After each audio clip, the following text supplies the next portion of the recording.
Gaano kasimple ang gospel or good news sa Bible? Tara, alamin natin. So dito sa Romans 3:23, sabi, "For all have sinned and fall short of the glory of God." So ibig sabihin lahat. Lahat nagkasala.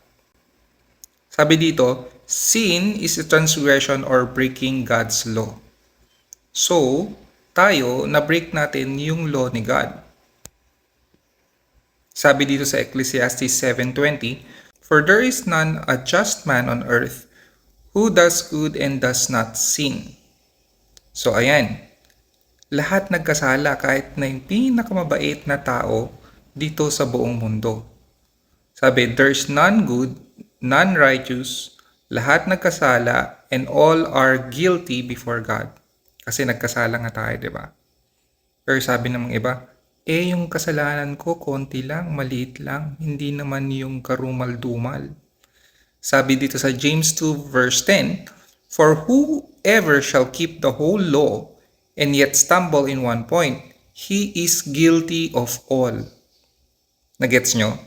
Kasi kung naging banal kayo, pero isang beses lang kayo nagkamali, sabihin na natin nagsinungaling lang kayo, guilty na kayo ng lahat. Kung alam niyo yung 10 Commandments, pag nagkamali ka ng isa, parang sinabi niya, nag-guilty ka na sa lahat. So, ibig sabihin nun, God demands perfection. And none of us is perfect. Wala sa atin ay perfect. Sabi dito sa Revelation 21:8, "And all liars shall have their part in the lake which burns with fire and brimstone, which is the second death." So lahat ng mga sinungaling, sino ba ang mga sinungaling? Naku, lahat tayo sinungaling. Papunta daw tayo sa impyerno. Kasi sabi, partial obedience is insufficient. Kasi nga perfect obedience yung necessary or kailangan. Buti na lang may good news. Sabi dito sa Romans 5 verse 8, "But God demonstrate His own love toward us, in that while we were still sinners, Christ died for us." Yun ang susi ng ating salvation. Para hindi tayo mapunta sa hell dahil sa kasalanan natin. Dahil si Kristo namatay para sa atin. Sabi dito, the sinless Son of God, dahil walang kasalanan si Lord Jesus, Savior of the world, manifest in the flesh, nagkatawang tao siya, Jesus Christ the righteous, siya lang yung banal. Kasi God nga siya, di ba?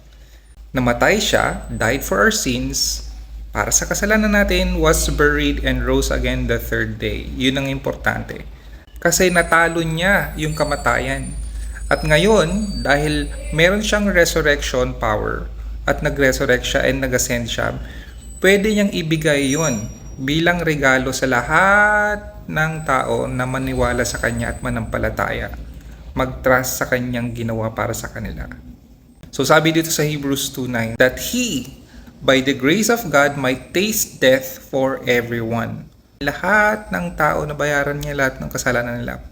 Pero, sabi dito, though Christ died for every man does not go to heaven. Ibig sabihin, di ba, nabayaran niya lahat ng kasalanan ng sanlibutan, pero hindi lahat mapupunta sa heaven. Bakit? Why?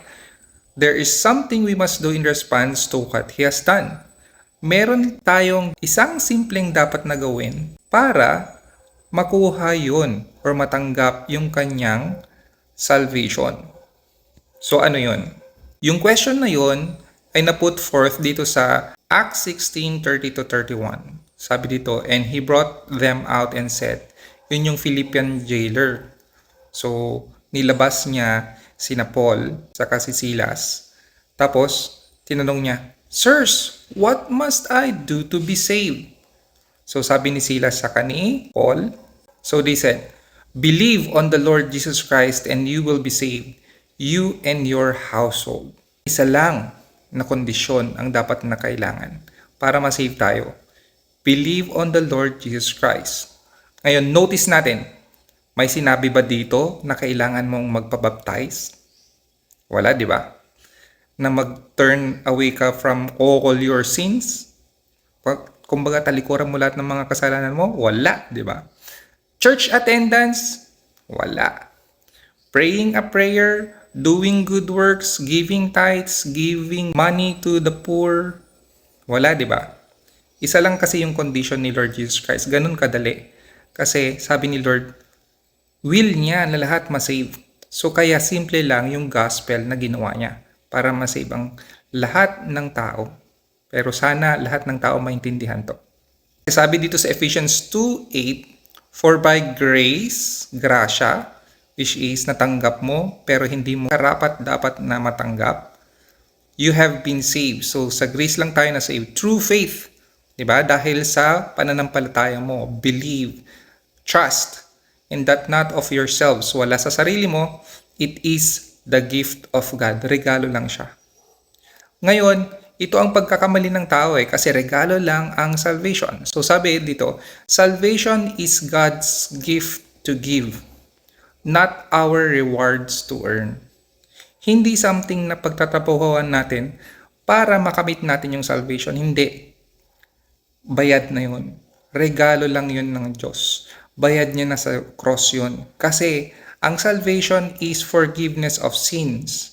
And without shedding of blood, there is no forgiveness of sins. Guilty nga tayo, di ba?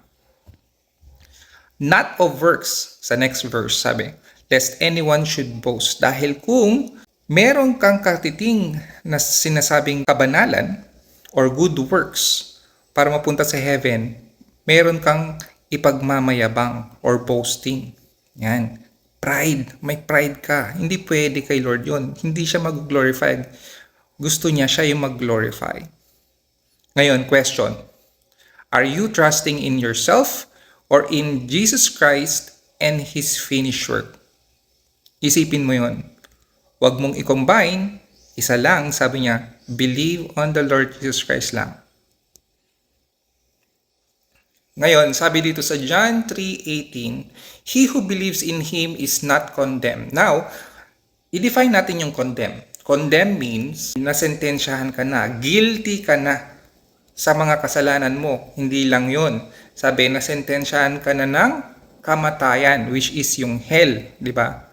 Kasi yun yung parusa ng kasalanan.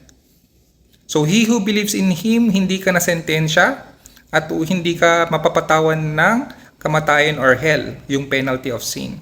But he who does not believe is condemned already. Kung sino yung hindi na nanampalataya, nagtatrust kay Jesus Christ, condemned already. Sentensyado na siya kaagad, kahit hindi niya pa alam. Kumbaga, papunta na siya sa hell because he has not believed in the name of the only begotten Son of God. So sabi dito sa John 1:12, but as many as received Him. So paano natin ma-receive si Jesus Christ? To them He gave the right to become the children of God, to those who believe in His name. So ma-receive mo si Lord Jesus Christ pag nag-believe ka sa Kanya. At magiging anak ka ng Diyos. Note lang, kasi marami nagsasabi niyan, lahat ng tao ay anak ng Diyos. Mali. Sabi dito, magiging anak ka lang ng Diyos kung nag-trust ka kay Lord Jesus Christ. Ngayon, once you are a child of God, son of God ka, you are always a child of God or a son of God. Meaning, once you are saved, you are always saved. Kasi, hindi mo matatanggal yung sonship mo. Walang makakatanggal nun. Diba? Yung parents natin, kahit gaano suwail yung anak niya pa rin yun. So, most assuredly, I say to you, he who hears my word and believes in Him who sent me has everlasting life. So, may everlasting life na siya ngayon pa lang. And shall not come into judgment, di ba? Hindi tayo mako-condemn, hindi tayo ma-judge, hindi tayo masesentensyahan ng kamatayan, ng hell, but has passed from death into life. So, present perfect. Kumbaga, natanggal na yung death sa'yo, meron ka ng life. Simula nung tinanggap mo siya and nanampalataya ka sa Kanya. So, sabi dito sa John 10:28, I give them eternal life. So, yun lahat ng mga nanampalataya kay Lord Jesus Christ. So, sabi niya, eternal life, di ba? Hindi temporary life. Kumbaga, parang, oops, pag nagkamali ka, tanggal agad yan. No, sabi niya, eternal life. Not provisionary life. So, hindi something na parang pwede mong mawala or malose. Eternal life is eternal. Kasi magsisinungaling si Lord pag sinabi niyang mawawala mo. And they shall never perish. Never perish, di ba yung perish na word is ginamit for hell. Neither shall anyone snatch them out of my hand. So walang makakawala sa hand ni Lord Jesus Christ yung mga na-save na, yung nanampalataya sa Kanya. So sa next na verse nga na to, pati si God the Father walang makakatanggal sa kamay ni God the Father din. So 2 Corinthians 6:2, behold, now is the accepted time. Behold, now is the day of salvation. So question, save ka na ba? Sabi dito, ngayon pwede kang masave. Kahit sino ka, kahit saan ka, kahit anong time, kahit anong araw, pwede kang masave. Basta mag-trust ka lang, mag-believe ka lang kay Lord Jesus Christ na namatay siya para sa iyo. Para sa lahat ng kasalanan mo, past, present, and future. Yan. At na-bury siya at na-resurrect siya after 3 days. Kung nagawa mo yun, anak ka na ng Diyos. Di ba? Napatawad ka na. Yan. Na-save ka na. You're on your way to heaven. Sabi dito sa 1 John 5:13, these things I have written to you who believe in the name of the Son of God, that you may know. Sabi niya, that you may know, para malaman mo that you have eternal life. So ngayon pa lang, pwede mo nang malaman na meron kang buhay na walang hanggan. And that you may continue to believe in the name of the Son of God. Hindi mo na kailangang hintayin pa na mamatay ka para malaman mo na may eternal life ka, kundi dahil nanampalataya ka, nag-trust ka, nag-believe ka, may faith ka kay Lord Jesus Christ, dapat alam mo may eternal life ka na. Ayan mga kapatid, di ba? Simple lang ang gospel sa Bible. Sana magkita-kita tayo sa langit. God bless.